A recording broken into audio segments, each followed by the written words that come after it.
ಹೆಸರು ಬಾಬು ನಾಯಕ್ ಅಂತ. ಹುಣಸ್ಕಟ್ಟ ಗ್ರಾಮ ನಿವಾಸಿ. ಹೊಸಕೋಟೆ ಗ್ರಾಮ, ಇದೇ ಪಕ್ಕದ ಮನೆನೇ.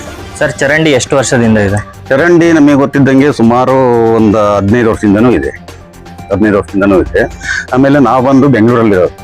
ಇಲ್ಲಿ ಅಕ್ರಮವಾಗಿ ಇವರೇ ಮಾಡಿದ್ದಾರೆ ಇವರು, ಈ ಮನೆಯವರು. ತೋರಿಸಿ ಸರ್, ಇದನ್ನು ಈ ಬಿಲ್ಡಿಂಗು ತೋರಿಸಿ.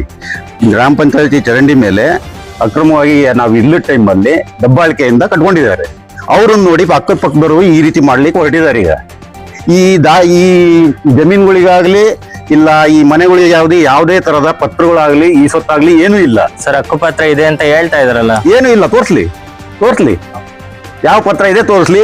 ನಮ್ಮಲ್ಲಿ ಏನಿದೆ ನಾವು ತೋರಿಸ್ತೀವಿ. ನಮ್ಮಲ್ಲಿ ಏನೂ ಇಲ್ಲ, ನಾವೇನ್ ತೋರಿಸ್ಲಿಕ್ಕೆ ಹೋಗ್ಲಿ? ಸರ್ಕಾರಿ ಜಾಗ, ಸರ್ಕಾರಿ ಜಾಗನೇ. ಸರ್ಕಾರಿ ಜಾಗದಲ್ಲಿ ಮನೆ ಕಟ್ಕೊಂಡು ವಾಸವಾಗಿದ್ದೀರಾ?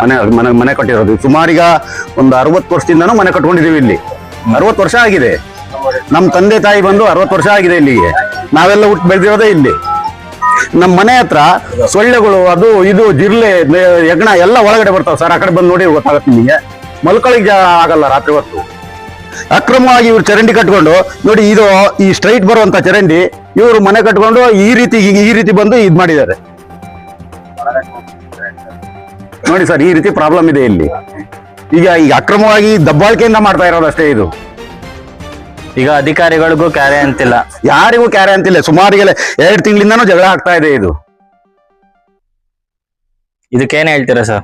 ನಾವೇನ ಸರ್, ನಿಮ್ಗೆ ಈಗ PDOಗೆ ಕಂಪ್ಲೇಂಟ್ ಮಾಡಿದೀವಿ. ನಮ್ ಗ್ರಾಮ ಪಂಚಾಯತಿ ಕಡೆಯಿಂದ ಏನ್ ಅವ್ರು ಇದ್ ಮಾಡ್ಕೊಡ್ತಾರೋ ಮಾಡ್ಕೊಡ್ಲಿ. ಆಮೇಲೆ ನಮಗೆ ಏನ್ ಗೊತ್ತಾ, ಇಲ್ಲಿ ಕರೆಕ್ಟ್ ಆಗಿ ನೀರು ಹೋಗ್ಬೇಕು. ಚರಂಡಿ ನೀರು ಸಲೀಸ ಕೆಳಗಡೆ ಪಾಸ್ ಆಗ್ಬೇಕು.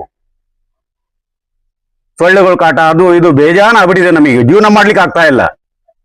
ಅವ್ರೇನೋ ಅಕ್ರಮ ಕಟ್ಕೊಂಡು ಸೇಫ್ ಮಾಡ್ಕೊಂಡು ಅವ್ರು ಚೆನ್ನಾಗಿರ್ತಾರೆ. ನಾವು ಬಡವ್ರ ಬಗ್ರವ್ರು ಈ ಕಡೆ ಇರೋರು ಏನ್ ಮಾಡೋದು ಹೇಳಿ ನೋಡೋಣ. ಈ ಕಡೆ ಇರೋರಿಗೆಲ್ಲ ತೊಂದರೆ ಆಗಿದೆ. ತೊಂದರೆ ಆಗಿದೆ ಎಲ್ಲರಿಗೂ. ಇಲ್ಲಿಂದ ಮೇಲ್ಗಂಟೆನೂ ತೊಂದರೆ ಆಗಿದೆ.